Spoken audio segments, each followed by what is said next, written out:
The term hydration, just as it sounds, is adding water.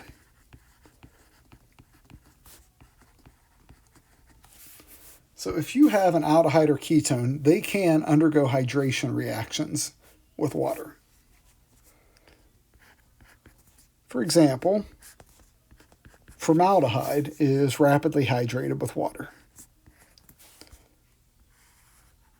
So in the presence of water, water is going to add across that double bond.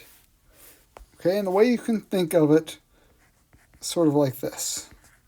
Here's the water, H and OH.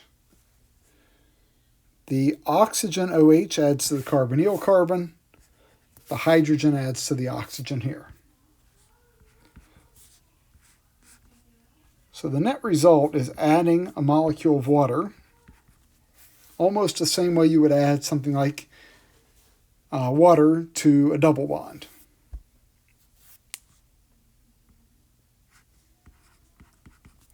And what we end up with at that carbonyl carbon, or what was the carbonyl carbon, is this diol.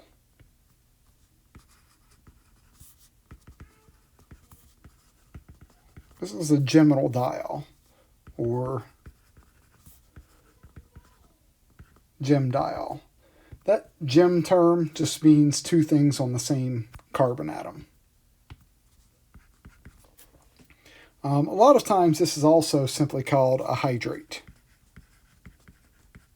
because it is the hydrate of the carbonyl compound. This will happen just in the presence of water. What you will sometimes see, though, is acid added just to catalyze the reaction.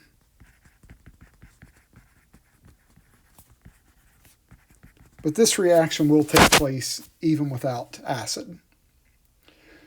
Now, in some cases, like formaldehyde, in the presence of water, almost all the molecule gets exclusively converted to hydrate. Now, in other cases, you can still think about the reaction. For example, let's do cyclohexanone.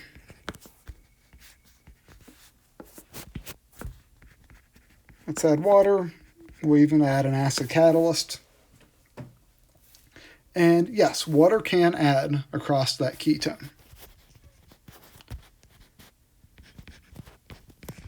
So again, we'll add the OH to the carbonyl carbon, the hydrogen to the oxygen.